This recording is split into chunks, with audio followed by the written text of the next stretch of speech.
So Kathleen Kennedy, who's the president of Lucasfilm, she became president when George Lucas sold the company to Disney in 2012.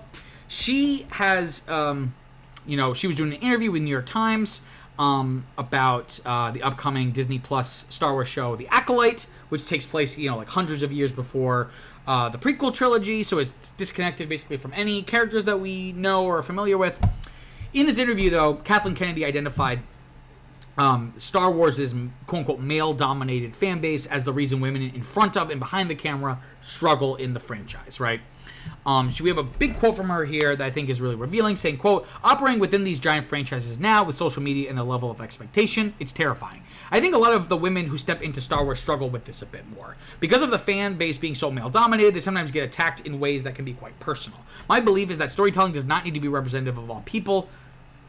My belief is that storytelling does need to be representative of all people. That's an easy decision for me, end quote.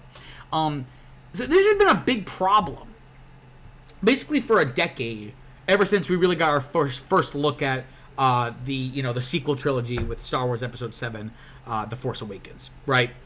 And Kathleen Kennedy is quite possibly one of the most hated people in entertainment, but only by fans. And by fans, I mean like very, very rabid, toxic, mean is the word. And I don't care about, these people make millions of dollars. I'm not saying you can't criticize these people, but people like Kathleen Kennedy have been the target of, again, like what she talked about, like this male-dominated fan base that, especially Kathleen Kennedy, because they believe that she's to blame for every single thing that's gone wrong with Star Wars since it was bought by Disney. And some of it's true. And some of the complaints are valid and constructive. But then a lot of them are just like they made Star Wars woke, which I'm not sure why they think that. Is it just because they're seeing women and people of color in Star Wars? They weren't before, and they're like, that's woke.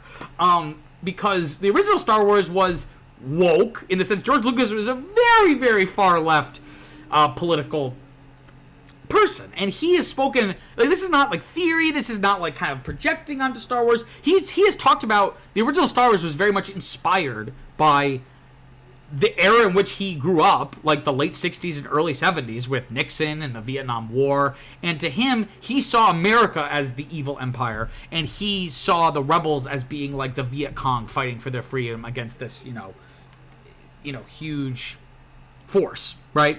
No pun intended. So you could say, going back to the original Star Wars, it was woke.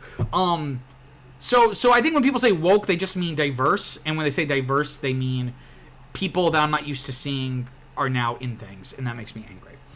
Sorry, I'm not trying to be reductive. If you're watching this and you're one of those people, I mean, feel free to leave a comment and explain your point of view, but, if it just devolves into just you being like, oh, it's just like woke, trash, blah, blah, blah, I mean, like, that's not really good reasons. Like, it also just sound really dumb, because oftentimes they're written with a bunch of spelling errors and punctuation errors, and anyway, I'm not trying to do an ad hominem thing. So, there are some examples of this over the past decade, right? So you have cases of, the Independent notes, actresses like Daisy Ridley, who played Rey, obviously, like the main character of the sequel trilogy, along with Kelly Marie Tran, who had a fairly sizable role in The Last Jedi that got demoted for Episode 9. They both left social media due to online abuse that they faced from trolls, right?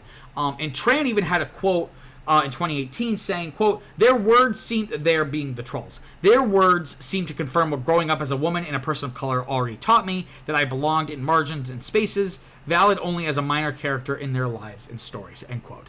And then in addition to that, not just in the movies, but Moses Ingram, who played like one of the main villains on the Obi-Wan show, as a black woman, also faced abuse while in her role on that show. And I think that's really important. So yeah, so like Daisy Ridley is just like a typical brunette white woman, which Star Wars, they're fine with that until they're not, but that's pretty standard for Star Wars. But Kelly Marie Tran, of course, is Asian, and Moses Ingram is black. So I would also loop into this, and at this point Kathleen Kennedy did not bring this up, maybe because she's a white woman and there's such a thing as white feminism. But this is also a race issue as well, that the same things that she's talking about, you could just swap out women with people of color, and the same things persist, right? So like Kelly Marie Tran and Moses Ingram we mentioned. You also see it with John Boyega, who is a man, but a black man. And I remember there was a huge backlash revealing him in the original Force Awakens trailer. Like, he's the first person that we see in the sequel trilogy in terms of the trailer. That was our very first look at any character in this movie, in that movie. And people were like, I can't believe there's a black stormtrooper, to which people rightly pointed out, well, we never saw anyone under the stormtrooper helmet, so for all we know, a bunch of them were black, one. But two, it seems like you're more concerned with a black man being like one of the main characters. You're fine with him being Samuel L. Jackson being Mace Windu because he's Samuel L. Jackson, and he's like cool, mysterious, and also not the main character.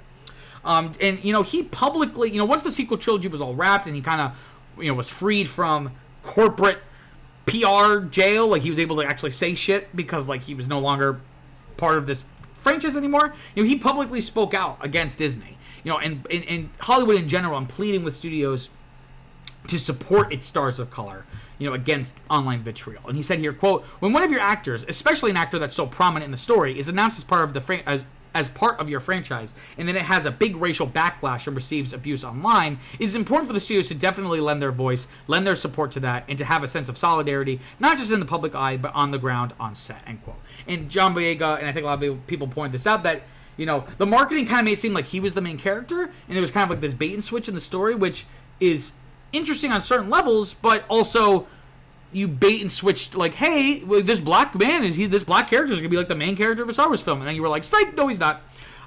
So I think John Boyega is really touching on something that they most people agree, no matter how you feel about any individual film in the sequel trilogy, most people agree that John Boyega's character was wasted. But again, so people, again, this is all coming out, again, like, because of that show called The Acolyte, which is going to be premiering on Disney Plus. Some fans are calling the show by the derisive name The Wokalite, which isn't even clever. I'm sorry. So Leslie, or Leslie, I think Leslie, yeah, Leslie Headland is like the showrunner for the show, and she's gonna be the first female showrunner, right, for a Star Wars series. Her claim to fame, she directed the Jason Sudeikis, Alison Brie romantic comedy drama Sleeping with Other People, which I saw and quite liked. She also co-created the Netflix series Russian Doll, which I know a lot of people like. And she has a quote. She was also being interviewed for the New York Times in the same interview that Kathleen Kennedy made these remarks. She said, quote, I stand by my empathy for Star Wars fans, but I want to be clear. Anyone who engages in bigotry, racism, or hate speech, I don't consider a fan, end quote.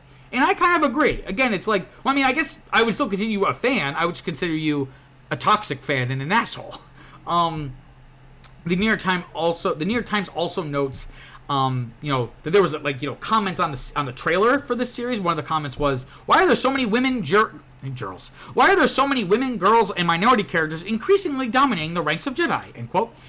And this seems to ignore, that there's been plenty of women and people of color in Star Wars as Jedis. Not to mention fucking aliens. Like, it's okay you have someone with like 3 arms and like 1 giant eyeball, but you can't have like a black human man. That seems ridiculous to me. So maybe there was a way, maybe Disney, maybe like when they did this, because notably Star Wars wasn't very diverse. It was definitely like it had 1 black character in the originals. Maybe you could incorporate real-world prejudice into the Star Wars universe diegetically. Like, maybe there could be in-universe racism that, and that's why most prominent Jedi have just been, like, white men. Like, you could do something that could make it work, but ultimately, the problem with Kathleen Kennedy's arguments is that everything she's saying is true. But part of me also wants to be like, yeah, and you're the one who left them out to die. You're the one who left them out to get abused in this way online. And ultimately, this is how I kind of feel about representation in Hollywood in general. That, stronger choices need to be made. They are making these decisions to make things diverse for monetary reasons, and not because they actually give a shit. And this is unfortunately where, like me and then someone like one of these toxic fans would both agree about that statement. My argument is, but they should care. Whereas the toxic fans' argument is they don't care, so they should stop doing it because I don't like it and they don't even care about it in the first place. I think representation is really important, right? And a lot of, like all of Disney, like Disney has seen this over the past decade or so, and Hollywood has kind of experienced this. A lot of the diversity that we're seeing, like those strides being made, is most of the time has been very cosmetic and superficial. And again, it really just feels cynical and pandery, and it's just a way to just kind of make more money. Be like, wow, look how diverse this is, right? Again, like that bait and switch with Finn being kind of portrayed in the trailers as like he's gonna be the main character of The Force Awakens, only to kind of get swapped out for Rey by the end. So ultimately, I kind of feel like, how can we make stories that actually reflect marginalized communities rather than just taking a franchise with a white character and then just swapping it for women or people of color? Because you're just gonna you're gonna basically subject those actors to a bunch of abuse, because people, whether they should or shouldn't, are going to feel very strongly about you, quote unquote, changing their favorite thing or ruining their childhood or something dumb, right? But then also, it feels like they're just getting the scraps, right? And I've always said this about, things like the Ghostbusters reboot in 2016, which I know is very similar to this, where a lot of people made very bad faith arguments of like, they're trying to make Ghostbusters woke, they're turning into this diverse liberal bullshit, and they're ruining my childhood. But I don't care about any of that stuff. My concern with that was, well, the movie didn't seem to be very good to begin with in a vacuum, but then also it's like, oh, so we can't create new and exciting franchises for women. We have to give them the scraps of essentially dead franchises. And I don't think that's fair, right? I don't think we should cater to bigotry and just keep these white male franchises the way they are, but also think about, you have to really be earnest in why you're diversifying it. If it's just for money or optics, I think that's the wrong move.